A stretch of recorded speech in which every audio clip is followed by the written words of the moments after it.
ಮಿತ್ರರೇ ನಮಸ್ಕಾರ. ಮಿತ್ರರೇ, ಈ ಬಾರಿ ಲೋಕಸಭಾ ಚುನಾವಣೆಯಲ್ಲಿ ಬಿಜೆಪಿಗೆ ಅನೇಕ ರಾಜ್ಯಗಳಲ್ಲಿ ಬಹಳ ನಿರಾಸೆಯಾಗಿದೆ. ಅದು ಪಶ್ಚಿಮ ಬಂಗಾಳ ಇರಬಹುದು, ಉತ್ತರ ಪ್ರದೇಶ ಇರಬಹುದು, ರಾಜಸ್ಥಾನ, ಹರಿಯಾಣ, ಕರ್ನಾಟಕದಲ್ಲೂ ಸ್ವಲ್ಪ ನಿರಾಸೆಯಾಗಿದೆ. ಯಾಕೆಂದರೆ ಅಂದುಕೊಂಡಷ್ಟು ಸೀಟ್ಗಳು ಬಂದಿಲ್ಲ, ಕಳೆದ ಬಾರಿಗಿಂತ ಬಹಳ ನಷ್ಟ ಆಗಿದೆ. ಆದರೂ ಕೂಡ ಬಿಜೆಪಿ ಕರ್ನಾಟಕದಲ್ಲಿ ಸ್ವಲ್ಪ ತೃಪ್ತಿ ಪಡ್ಕೊಂಡಿದೆ, ಬಹಳ ಲಾಸ್ ಆಗಿಲ್ವಲ್ಲ, ಇಷ್ಟಾದರೂ ಸೀಟ್ ಬಂದಿದೆಯಲ್ಲ ಅಂತ. ಇದರ ಜೊತೆಗೆ ಬಿಜೆಪಿಗೆ ದೊಡ್ಡ ಮಟ್ಟದ ನಿರಾಸೆಯಾಗಿದ್ದು ತಮಿಳುನಾಡಿನಲ್ಲಿ. ಹಾಗೆ ನೋಡೋಕೆ ಹೋದರೆ ಬಿಜೆಪಿ ಪಾಲಿಗೆ ತಮಿಳುನಾಡು ಯಾವಾಗಲೂ ಮರುಭೂಮಿಯೇ. ಬಿಜೆಪಿಯಲ್ಲಿ ದೊಡ್ಡ ಸಾಧನೆ ಮಾಡಿದೆ, ಹೆಚ್ಚು ಸೀಟ್ಗಳನ್ನು ಗೆದ್ದಿದೆ ಅಂತ ಇತಿಹಾಸದಲ್ಲೇ ಇಲ್ಲ. ಅದು ಮರಳುಗಾಡು, ಅಲ್ಲಿ ಕಮಲ ಅರಳುವಂತಹದ್ದು ಬಹಳ ಕಷ್ಟ ಇದೆ. ಇಂತಹ ಪರಿಸ್ಥಿತಿಯಲ್ಲಿ ಈ ಬಾರಿ ಬಹಳ ನಿರೀಕ್ಷೆಯನ್ನು ಬಿಜೆಪಿ ಇಟ್ಟುಕೊಂಡಿತ್ತು. ಕನಿಷ್ಠ ಒಂದು 4-5 ಸೀಟ್ ಆದರೂ ಬರಬಹುದು, ನಮ್ಮ ಪ್ರಯತ್ನಕ್ಕೆ ಅಷ್ಟು ಪ್ರತಿಫಲ ಸಿಗಬಹುದು ಅಂತ ಬಿಜೆಪಿ ನಾಯಕರು ನಿರೀಕ್ಷೆ ಇಟ್ಟಿದ್ರು. ಮುಖ್ಯವಾಗಿ ಅಣ್ಣಾಮಲೈ, ಕೇಂದ್ರದ ಬಿಜೆಪಿ ನಾಯಕರಿಗೂ ಈ ನಿರೀಕ್ಷೆ ಇತ್ತು. ಅಣ್ಣಾಮಲೈ ಇಷ್ಟೆಲ್ಲ ಕಷ್ಟಪಟ್ಟಿದ್ದಾರಲ್ಲ, ಕನಿಷ್ಠ ಒಂದು 3-4 ಸೀಟ್ ಬರುತ್ತೆ ಅಂತ ಸಮೀಕ್ಷೆಗಳು ಕೂಡ ಅದನ್ನೇ ಹೇಳ್ತಾ ಇದ್ವು. ಆದರೆ ರಿಸಲ್ಟ್ ಮಾತ್ರ ಬಿಜೆಪಿಗೆ ಬಹಳ ನಿರಾಸೆಯನ್ನು ತಂದಿತ್ತು. ಯಾಕೆಂದರೆ ತಮಿಳುನಾಡಿನಲ್ಲಿ ಬಿಜೆಪಿ ಮತ್ತು ಅದರ ಮಿತ್ರ ಪಕ್ಷಗಳ ಸಾಧನೆ ಶೂನ್ಯ. INDIA ಕೂಟ ಔಟ್ ಆಫ್ ಔಟ್ ತೆಗೆದುಬಿಡ್ತು, ಕ್ಲೀನ್ ಸ್ವೀಪ್ ಮಾಡಿಬಿಡ್ತು. ಮಿತ್ರರೇ, ತಮಿಳುನಾಡಿನಲ್ಲಿ ಬಿಜೆಪಿಗೆ ಹಿನ್ನಡೆಯಾಗಿದೆ, ಇದು ಬಿಜೆಪಿ ನಾಯಕರಿಗೂ ಬೇಸರ ಇದೆ, ಎಲ್ಲವೂ ಸರಿ. ಈಗ ಅಣ್ಣಾಮಲೈ ತಮಿಳುನಾಡು ರಾಜಕೀಯದಿಂದ ಸ್ವಲ್ಪ ಬ್ರೇಕ್ ತೆಗೆದುಕೊಳ್ತಾ ಇದ್ದಾರೆ. ಅವರೊಂದು ಲಾಂಗ್ ಲೀವ್ ಹೋಗ್ತಾ ಇದ್ದಾರೆ, ವಿದೇಶಕ್ಕೆ ಹೋಗಿ ಅಧ್ಯಯನ ಮಾಡೋದಕ್ಕೆ ಮುಂದಾಗ್ತಾ ಇದ್ದಾರೆ. ತಮಿಳುನಾಡಿನ ರಾಜಕೀಯದ ಹಿನ್ನಡೆ ಅಣ್ಣಾಮಲೈಗೆ ಬಹಳ ಬೇಸರವನ್ನು ತರಿಸಿದೆ. ಹೀಗಾಗಿ ಅವರು ರಾಜಕೀಯದಿಂದಲೇ ಸ್ವಲ್ಪ ಬ್ರೇಕ್ ತೆಗೆದುಕೊಳ್ತಾ ಇದ್ದಾರೆ ಎನ್ನುವಂಥ ಚರ್ಚೆ ನಡೀತಾ ಇದೆ. ಮಿತ್ರರೇ, ತಮಿಳುನಾಡಿನಲ್ಲಿ ಬಿಜೆಪಿ ಏನಾಗ್ತಾ ಇದೆ, ಅಣ್ಣಾಮಲೈ ಬೇಸರಗೊಂಡಿರೋದು ಯಾಕೆ, ಅವರು ಏನು ಅಧ್ಯಯನ ಮಾಡೋದಕ್ಕೆ ಹೋಗ್ತಾ ಇದ್ದಾರೆ, ಏನಾಗ್ತಾ ಇದೆ ತಮಿಳುನಾಡಿನಲ್ಲಿ, ಅವರು ಸುದೀರ್ಘವಾಗಿ ವಿದೇಶಕ್ಕೆ ತೆರಳಿದ್ದೇ ಆದರೆ ತಮಿಳುನಾಡು ಬಿಜೆಪಿಯನ್ನು ಮುನ್ನಡೆಸುವವರು ಯಾರು, ಹೈಕಮಾಂಡ್ ಇದಕ್ಕೆಲ್ಲ ಒಪ್ಕೊಂಡಿದೆಯಾ, ಇದೆಲ್ಲದನ್ನು ಈ ವಿಡಿಯೋದಲ್ಲಿ ನಿಮಗೆ ತಿಳಿಸುವಂತಹ ಪ್ರಯತ್ನ ಮಾಡ್ತೀನಿ. ನೀವು ಈ ವಿಡಿಯೋನ ಕೊನೆವರೆಗೂ ಮಿಸ್ ಮಾಡದೆ ನೋಡಿ. ಈ ಬಾರಿ ನರೇಂದ್ರ ಮೋದಿ ಅವರು ಲೋಕಸಭಾ ಚುನಾವಣೆ ಹಿನ್ನೆಲೆಯಲ್ಲಿ ಇಡೀ ದೇಶಾದ್ಯಂತ ಸುತ್ತಿದ್ದಾರೆ, ಎಲ್ಲ ರಾಜ್ಯಗಳಿಗೂ ಭೇಟಿ ಕೊಟ್ಟಿದ್ದಾರೆ. ಆದರೆ ಮೋದಿ ಅವರು ಹೆಚ್ಚು ಫೋಕಸ್ ಮಾಡಿದ್ದು ತಮಿಳುನಾಡಿನ ಬಗ್ಗೆ. ತಮಿಳುನಾಡಿನಲ್ಲಿ ನಮಗೇನೋ ಲಾಭ ಆಗುತ್ತೆ, ಉತ್ತರದ ರಾಜ್ಯಗಳಲ್ಲಿ ಸ್ವಲ್ಪ ಹಿನ್ನಡೆ ಆಗುತ್ತೆ ಅಂತ ಬಿಜೆಪಿಗೆ ಮೊದಲೇ ಗೊತ್ತಿತ್ತು. ಹೀಗಾಗಿ ಇದನ್ನು ದಕ್ಷಿಣದ ರಾಜ್ಯದಲ್ಲಿ ಗೈನ್ ಮಾಡ್ಕೊಳ್ಬೇಕು ಅಂತೇಳಿ ಸಾಕಷ್ಟು ಪ್ರಯತ್ನ ಹಾಕಿದ್ರು. ಕೇರಳ ಮತ್ತು ತಮಿಳುನಾಡಿನ ಮೇಲೆ ಬಹಳ ನಿರೀಕ್ಷೆ ಇಟ್ಕೊಂಡು ಪ್ರಚಾರ ಮಾಡಿದರು. ಮಿತ್ರರೇ, ಕೇರಳದ ಮೇಲೆ ಬಹಳ ಹೋಪ್ಸ್ ಏನು ಬಿಜೆಪಿಗೆ ಇರಲಿಲ್ಲ. ಯಾಕೆಂದರೆ ಹಿಂದಿನಿಂದಲೂ ಕೂಡ ಅದೇ ರೀತಿಯಾಗಿ ಪ್ರಚಾರ ಮಾಡಿದ್ದಾರೆ, ಕೇರಳದಲ್ಲಿ ಗೆಲ್ಲಬೇಕು ಅಂತ ಸಾಕಷ್ಟು ಪ್ರಯತ್ನ ಪಟ್ಟಿದ್ದಾರೆ, ಆದರೆ ಯಶಸ್ಸು ಸಿಗಲಿಲ್ಲ. ಹೀಗಾಗಿ ಈ ಬಾರಿ ಏನೋ ಅಲ್ಲಿ ಮ್ಯಾಜಿಕ್ ಆಗಿಬಿಡುತ್ತೆ, ಬಿಜೆಪಿಗೆ ಹೆಚ್ಚು ಸೀಟ್ ಬರುತ್ತೆ ಅನ್ನುವಂಥ ನಿರೀಕ್ಷೆ ಬಿಜೆಪಿಗರಿಗೆ ಇರಲಿಲ್ಲ. ಆದರೂ ಕೇರಳದಲ್ಲಿ ಬಿಜೆಪಿ ಖಾತೆ ತೆರೆದಿದೆ. ಆದರೆ ಮಿತ್ರರೇ, ತಮಿಳುನಾಡಿನ ಬಗ್ಗೆ ಬಿಜೆಪಿಗೆ ನಿರೀಕ್ಷೆ ಇತ್ತು, ಸ್ವತಃ ನರೇಂದ್ರ ಮೋದಿ ಅವರಿಗೆ ನಿರೀಕ್ಷೆ ಇತ್ತು. ಇದಕ್ಕೆ ಕಾರಣ ಅಣ್ಣಾಮಲೈ ನಾಯಕತ್ವ. ಅಣ್ಣಾಮಲೈ ಅವರು ಕಳೆದ 2-3 ವರ್ಷದಿಂದ ತಮಿಳುನಾಡಿನಲ್ಲಿ ಪಕ್ಷವನ್ನು ಆಪರಿಯಾಗಿ ಸಂಘಟಿಸಿದ್ರು. ನೀವು ಊಹೆ ಮಾಡೋದಕ್ಕೂ ಸಾಧ್ಯ ಇಲ್ಲ. 2021-22ರಲ್ಲಿ ಬಿಜೆಪಿ ಹೆಸರು ತಮಿಳುನಾಡಿಗರಿಗೆ ಪರಿಚಯವೇ ಇಲ್ವೇನೋ ಅನ್ನುವ ರೀತಿಯಲ್ಲಿ ಇತ್ತು. ಯಾಕೆಂದರೆ ಜನ ಬಿಜೆಪಿಗೆ ಓಟ್ ಹಾಕ್ತಾ ಇರಲಿಲ್ಲ, ಅಲ್ಲೇನಿದ್ರು ದ್ರಾವಿಡ ಪಾಲಿಟಿಕ್ಸ್. 2021ರ ಚುನಾವಣೆಯಲ್ಲಿ ಬಿಜೆಪಿ ಹೀನಾಯವಾಗಿ ಸೋತು ಹೋಗಿತ್ತು. 2019ರ ಲೋಕಸಭಾ ಚುನಾವಣೆಯಲ್ಲೂ ಕೂಡ ಬಿಜೆಪಿ ಗಳಿಸಿದ್ದು ಕೇವಲ 3.5% ವೋಟ್ ಶೇರ್ ಅಷ್ಟೇ. ಅದಕ್ಕಿಂತ ಹೆಚ್ಚು ಜನ ಅಲ್ಲಿ ವೋಟ್ ಹಾಕ್ತಾ ಇರಲಿಲ್ಲ.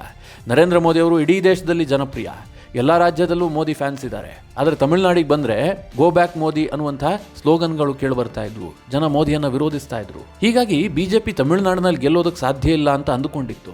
ಆದರೆ ಮಿತ್ರರೇ, ಅಣ್ಣಾಮಲೈ ಬಂದ ಮೇಲೆ ದೊಡ್ಡ ಮ್ಯಾಜಿಕ್ ಮಾಡಿಬಿಟ್ರು. ನರೇಂದ್ರ ಮೋದಿ ಬಂದಾಗ ಜನ ಸೇರ್ತಾ ಇದ್ರು, ಅಣ್ಣಾಮಲೈ ಹೋದಾಗ ಬಿಜೆಪಿ ಬಾವುಟ ಹಿಡ್ಕೊಂಡು 100 ಜನ ಸೇರ್ತಾ ಇದ್ರು. ಆನಂತರ ಸಾವಿರಾರಾಯಿತು, ಲಕ್ಷ ಸಂಖ್ಯೆಯಲ್ಲಿ ಕಾರ್ಯಕರ್ತರನ್ನು ಸಂಪಾದಿಸಿದ್ರು.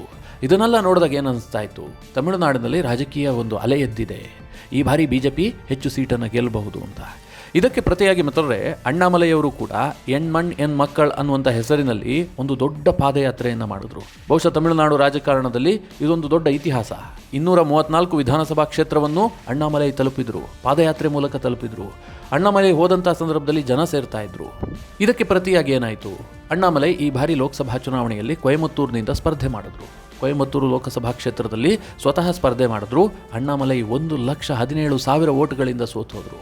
ಇದನ್ನು ಅಣ್ಣಾಮಲೈ ಅರಗಿಸಿಕೊಳ್ಳುವಂಥದ್ದು ಬಹಳ ಕಷ್ಟ ಆಯಿತು. ಯಾಕೆ ಗೊತ್ತಾ ಮಿತ್ರರೇ, 2021ರ ತಮಿಳುನಾಡು ವಿಧಾನಸಭಾ ಚುನಾವಣೆಯಲ್ಲಿ ಅಣ್ಣಾಮಲೈ ಪ್ರಪ್ರಥಮ ಬಾರಿಗೆ ಚುನಾವಣಾ ರಾಜಕೀಯಕ್ಕೆ ಧುಮುಕಿದ್ರು. ಆಗ ಅರುವಾಕುರಿಚ್ಚಿ ಕ್ಷೇತ್ರದಿಂದ ಅಣ್ಣಾಮಲೈ ಅದೃಷ್ಟ ಪರೀಕ್ಷೆಗಿಳಿದಿದ್ರು. ಅಣ್ಣಾಮಲೈ 25,000 ವೋಟಿಂದ ಸೋತೋದ್ರು. ಅಲ್ಲಿ DMK ಗೆತ್ತು. ಪ್ರಥಮ ಪ್ರಯತ್ನದಲ್ಲೇ ಅಣ್ಣಾಮಲೈಗೆ ಹಿನ್ನಡೆಯಾಗಿದೆ, 25,000 ವೋಟಿಂದ ಸೋತಿದ್ರು. ಅಣ್ಣಾಮಲೈ ಅದನ್ನು ಸ್ವೀಕರಿಸಿದ್ರು. ಯಾಕೆ ಗೊತ್ತಾ, ತಮಿಳುನಾಡಿನಲ್ಲಿ ಬಿಜೆಪಿ ಅಪರಿಚಿತ ಪಕ್ಷ, ಅಂತಹ ಪಕ್ಷದಲ್ಲಿ ನಿಂತಹ ಅಣ್ಣಾಮಲೈ ಕೂಡ ಅಪರಿಚಿತರೆ. ಏನು ಕ್ಷೇತ್ರಕ್ಕೆ ಬಹಳ ಓಡಾಡಿರಲಿಲ್ಲ, ಕ್ಷೇತ್ರದಲ್ಲಿ ದೊಡ್ಡ ಹೆಸರಿರಲಿಲ್ಲ, ಏನೂ ಇಲ್ಲ. ಬಿಜೆಪಿಗೆ ಎಂಟರ್ ಆದಂತಹ 6 ತಿಂಗಳಲ್ಲಿ ಚುನಾವಣೆ ಎದುರಿಸಿದ್ದು, ಚುನಾವಣೆ ಸೋತೋದ್ರು. ಅದನ್ನು ಅಣ್ಣಾಮಲೈ ಸಹಿಸಿಕೊಂಡ್ರು.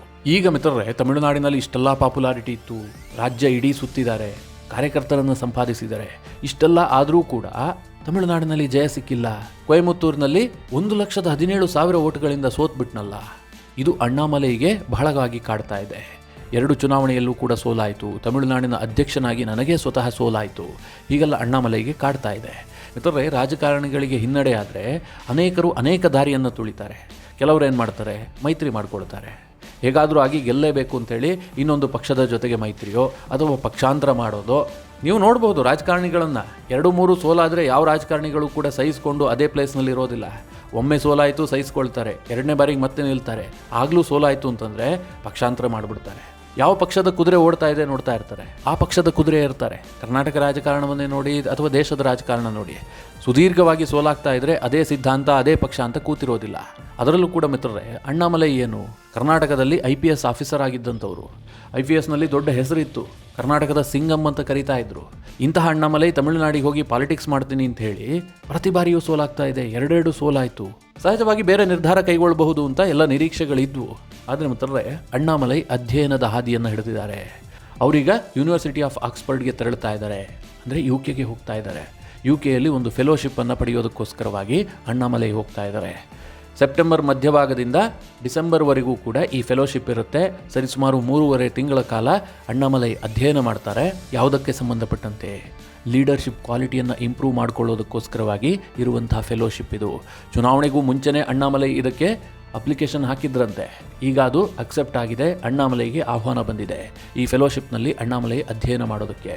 ಮಿತ್ರರೇ, ಯೋಚನೆ ಮಾಡಿ, ಭಾರತದ ರಾಜಕಾರಣಿಗಳನ್ನು ನೋಡಿ. ಭಾರತದಲ್ಲಿ ಯಾವ ರೀತಿಯ ರಾಜಕಾರಣಿಗಳಿದ್ದಾರೆ? 3-4ನೇ ಕ್ಲಾಸ್ ಫೇಲ್ ಆದವರು ಕೂಡ ಇವತ್ತು ದೇಶದ ರಾಜಕಾರಣದಲ್ಲಿ ದೊಡ್ಡ ದೊಡ್ಡ ಹುದ್ದೆಯಲ್ಲಿದ್ದಾರೆ. ಕರ್ನಾಟಕದಲ್ಲಿ ಕನ್ನಡ ಓದು ಬರೆಯೋದಕ್ಕೆ ಬರದೇ ಇರುವಂತಹ ಮಂತ್ರಿಗಳು ಕೂಡ ಇದ್ದಾರೆ. ಅವರು ಶಿಕ್ಷಣ ಸಚಿವರು ಕೂಡ ಆಗಿದ್ದಾರೆ. ಈ ಹಿಂದೆ 7ನೇ ಕ್ಲಾಸ್ ಪಾಸ್ ಆದಂತಹ ಒಬ್ಬ ವ್ಯಕ್ತಿ ಉನ್ನತ ಶಿಕ್ಷಣ ಸಚಿವರಾಗಿದ್ದರು ಕರ್ನಾಟಕದಲ್ಲಿ. ಇಂತಹ ಪರಿಸ್ಥಿತಿ ಇದೆ. ಅಣ್ಣಾಮಲೈ ಈಗಾಗಲೇ ಬೇಕಾದಷ್ಟು ಡಿಗ್ರಿಗಳನ್ನು ಪಡೆದುಕೊಂಡಿದ್ದಾರೆ. ಅವರು ಇಂಜಿನಿಯರಿಂಗನ್ನು ಮುಗಿಸಿದ್ದಾರೆ, MBA ಮಾಡಿದ್ದಾರೆ, ಅದು ಕೂಡ IIM ಅಲ್ಲಿ. ಜೊತೆಗೆ ಸಿವಿಲ್ ಸರ್ವಿಸ್ ಎಕ್ಸಾಮನ್ನು ಪಾಸ್ ಮಾಡಿ 9 ವರ್ಷ IPS ಆಫೀಸರ್ ಆಗಿದ್ದಾರೆ. ಅಂತಹ ಎಜುಕೇಷನ್ ಬ್ಯಾಕ್ಗ್ರೌಂಡ್ ಇರುವಂತಹ ಅಣ್ಣಾಮಲೈ ಈಗ ಮತ್ತೆ ಫೆಲೋಶಿಪ್ಗೆ ಹೋಗ್ತಾ ಇದ್ದಾರೆ. ಇಲ್ಲ, ನನ್ನ ಲೀಡರ್ಶಿಪ್ ಕ್ವಾಲಿಟಿಯಲ್ಲಿ ಏನೋ ಒಂದಷ್ಟು ಕಡಿಮೆ ಆಗಿದೆ, ಇದಕ್ಕೋಸ್ಕರವಾಗಿ ನನಗೆ ಸೋಲಾಗ್ತಾ ಇದೆ, ನಾನು ಇನ್ನಷ್ಟು ಅಧ್ಯಯನ ಮಾಡಬೇಕು ಅಂತೇಳಿ ಯೂನಿವರ್ಸಿಟಿ ಆಫ್ ಆಕ್ಸ್ಫರ್ಡ್ಗೆ ಹೋಗ್ತಾ ಇದ್ದಾರೆ. ಆಕ್ಸ್ಫರ್ಡ್ ಯೂನಿವರ್ಸಿಟಿಯಲ್ಲಿ ಅಧ್ಯಯನ ಮಾಡಿ ಫೆಲೋಶಿಪ್ಪನ್ನು ಪಡೆಯೋದಕ್ಕೆ ಹೋಗ್ತಾ ಇದ್ದಾರೆ. ಮಿತ್ರರೇ, ಒಮ್ಮೆ ರಾಜಕಾರಣಕ್ಕೆ ಬಂದು ಒಂದು ಜವಾಬ್ದಾರಿಯುತ ಹುದ್ದೆಯನ್ನು ಅಲಂಕರಿಸಿದ ಬಳಿಕ ಈ ರೀತಿಯಾಗಿ ಅಧ್ಯಯನ ಮಾಡೋದಕ್ಕೆಲ್ಲ ಸಾಧ್ಯ ಇದೆಯಾ? ಈ ಹಿಂದೆ ಯಾರಾದರೂ ಯೋಚನೆ ಮಾಡಿದಾರ ಕೇಳಿದ್ರೆ ಬಹಳ ಕಡಿಮೆ. ಈ ದೇಶದಲ್ಲಿ ಅಂತಹ ಇತಿಹಾಸವನ್ನು ನೋಡೋದಕ್ಕೆ ಬಹಳ ಕಡಿಮೆ ಸಿಗುತ್ತೆ. ಅಣ್ಣಾಮಲೈ ಯೋಚನೆ ಮಾಡ್ತಾ ಇದ್ದಾರೆ, ಈಗ ಸ್ವಲ್ಪ ಸಣ್ಣದಾಗಿ ಬ್ರೇಕ್ ತೆಗೆದುಕೊಂಡು ನಾನು ಇನ್ನೊಂದು ಸ್ವಲ್ಪ ಚಾರ್ಜ್ ಆಗಬೇಕು, ಆನಂತರ ರಾಜಕೀಯಕ್ಕೆ ಧುಮುಕಬೇಕು ಅಂತ ಅಣ್ಣಾಮಲೈ ಯೋಚನೆ ಮಾಡ್ತಾ ಇದ್ದಾರೆ. ಸದ್ಯ ಈಗಾಗಲೇ ಯೂನಿವರ್ಸಿಟಿ ಆಫ್ ಆಕ್ಸ್ಫರ್ಡ್ನಿಂದ ಅಣ್ಣಾಮಲೈಗೆ ಫೆಲೋಶಿಪ್ಗೆ ಆಹ್ವಾನ ಬಂದಿದೆ. ಈಗ ಈ ವಿಚಾರವನ್ನು ಹೈಕಮಾಂಡ್ ಮುಂದಿಟ್ಟಿದ್ದಾರೆ. ಅಮಿತ್ ಶಾ ಮುಂದೆ ಹೇಳಿದ್ದಾರೆ, ನಾನು ಹೀಗೆ ಹೋಗಬೇಕು, ನನಗೆ ಸುದೀರ್ಘವಾಗಿ ರಜೆ ಬೇಕು, ನಾನೊಂದು 4 ತಿಂಗಳು ತಮಿಳುನಾಡಿನಲ್ಲಿ ಇರೋದಿಲ್ಲ ಅಂತ. ಮಿತ್ರರೇ, ಹೈಕಮಾಂಡ್ ಕೂಡ ಬಹುತೇಕ ಒಪ್ಪಿಗೆ ಸೂಚಿಸಿದೆ ಅಂತ ಹೇಳಲಾಗ್ತಾ ಇದೆ. ಆ ರೀತಿಯಾಗಿ ಮಾತುಗಳು ಕೇಳಿಬರ್ತಾ ಇದೆ. ಇನ್ನು ಕೆಲವರು ಏನು ಹೇಳ್ತಾ ಇದ್ರು, ಚುನಾವಣೆ ಆದ ಬಳಿಕ ತಮಿಳುನಾಡು BJP ಘಟಕದ ಅಧ್ಯಕ್ಷರಾದಂಥ ಅಣ್ಣಾಮಲೈ ಬಗ್ಗೆ ಅಮಿತ್ ಶಾ ಇರಬಹುದು, ಮೋದಿಗಿರಬಹುದು ಬೇಸರ ಇದೆ ಹೀಗಂತ ಕೆಲವರು ಹೇಳ್ತಾ ಇದ್ರು. ಖಂಡಿತವಾಗ್ಲೂ ಇಲ್ಲ ಮಿತ್ರರೇ, ಅಣ್ಣಾಮಲೈ ಸಾಧನೆಯ ಬಗ್ಗೆ ಅಮಿತ್ ಶಾ ಮೆಚ್ಚಿಕೊಂಡಿದ್ದಾರೆ. ಇದು ಅನೇಕ ಬಾರಿ ಪ್ರೂವ್ ಆಗಿದೆ ಕೂಡ. ಆಂಧ್ರದ ಮುಖ್ಯಮಂತ್ರಿಯಾಗಿ ಚಂದ್ರಬಾಬು ನಾಯ್ಡು ಪದಗ್ರಹಣ ಸಮಾರಂಭದಲ್ಲಿ ತಮಿಳುನಾಡಿನ BJP ಘಟಕದ ಮಾಜಿ ಅಧ್ಯಕ್ಷೆಯಾದಂತಹ ತಮಿಳಿಸಾಯಿ ಅವರು ಬಂದಿದ್ದರು. ಆ ಸಂದರ್ಭದಲ್ಲಿ ಅಮಿತ್ ಶಾ ಅವರನ್ನು ಕರೀತಾರೆ, ನೀವು ಅಣ್ಣಾಮಲೈ ಬಗ್ಗೆ ಒಂದೇ ಒಂದು ಮಾತನಾಡುವ ಹಾಗಿಲ್ಲ, ಸೋಲಿಗೆ ಅಣ್ಣಾಮಲೈ ಕಾರಣ ಅನ್ನುವ ರೀತಿಯಲ್ಲಿ ಮಾತನಾಡಿದರು.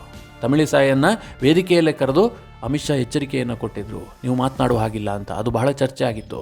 ಅಂದರೆ ಅಣ್ಣಾಮಲೈ ತಮಿಳುನಾಡಿನ BJPಯ ಅಸೆಟ್ ಅಂತ ಅಮಿತ್ ಶಾಗೂ ಗೊತ್ತು, ಮೋದಿಗೂ ಗೊತ್ತು. ಯಾಕೆ ಗೊತ್ತಾ?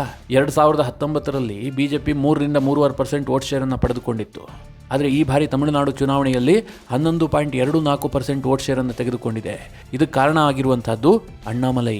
ಇಷ್ಟು ಮಾತ್ರ ಅಲ್ಲ ಮಿತ್ರರೇ, ಅಣ್ಣಾಮಲೈ AIADMKಯಿಂದ BJPಯನ್ನು ಹೊರತಂದು ತಾನೇ ಒಂದು ಮೈತ್ರಿಕೂಟವನ್ನು ಮಾಡಿಕೊಂಡು ಚಿಕ್ಕ ಪುಟ್ಟ ಪಕ್ಷಗಳನ್ನೆಲ್ಲ ಸೇರಿಸ್ಕೊಂಡು NDA ಮೈತ್ರಿಕೂಟ ಮಾಡ್ಕೊಳ್ತಾರೆ. BJP ಅದನ್ನು ಲೀಡ್ ಮಾಡುತ್ತೆ.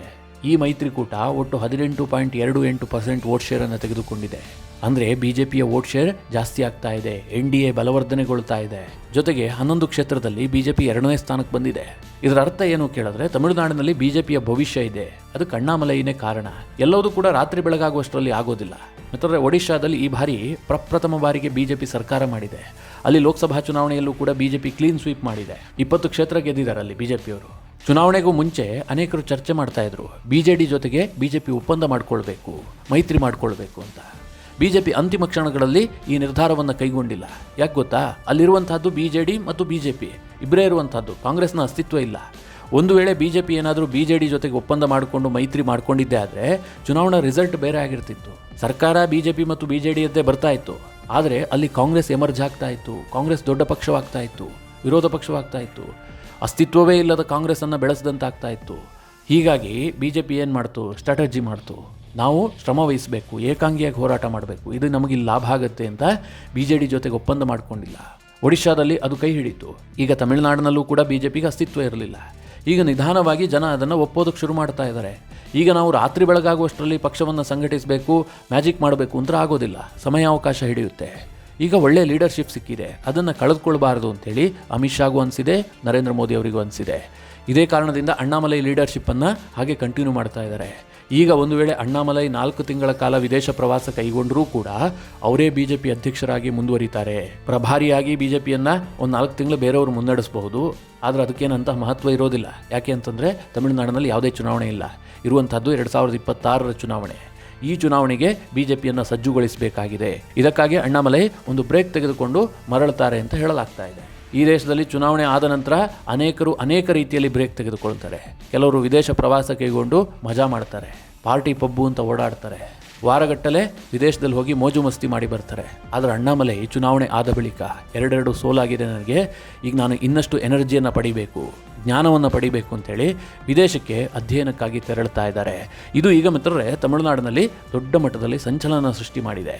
ಇದರ ಬಗ್ಗೆ ಸಾಕಷ್ಟು ಚರ್ಚೆ ಆಗ್ತಾ ಇದೆ. ಮಿತ್ರರೇ, ಅಣ್ಣಾಮಲೈ ನಿರ್ಧಾರದ ಬಗ್ಗೆ ನಿಮಗೇನು ಅನಿಸುತ್ತೆ? ನಿಮ್ಮ ಅನಿಸಿಕೆ ಅಭಿಪ್ರಾಯವನ್ನು ಕಮೆಂಟ್ ಮಾಡುವ ಮೂಲಕ ನಮಗೆ ತಿಳಿಸಿ. ಹಾಗೆ ನಿಮಗೆ ಈ ವಿಡಿಯೋ ಇಷ್ಟವಾದರೆ ಲೈಕ್ ಮಾಡಿ. ಜೊತೆಗೆ ನೀವಿನ್ನೂ ನಿಮ್ಮ ನೆಚ್ಚಿನ ಸಂಸ್ಕಾರ ಸೌರಭ ಯೂಟ್ಯೂಬ್ ಚಾನಲ್ನ ಸಬ್ಸ್ಕ್ರೈಬ್ ಮಾಡಿಲ್ಲ ಅಂತಾದರೆ ಈ ಕೂಡಲೇ ಸಬ್ಸ್ಕ್ರೈಬ್ ಮಾಡಿ. ಮುಂದಿನ ಎಲ್ಲ ಅಪ್ಡೇಟ್ಗಳ ನೋಟಿಫಿಕೇಷನ್ಗಾಗಿ ಬೆಲ್ ಐಕಾನ್ ಒತ್ತಿ.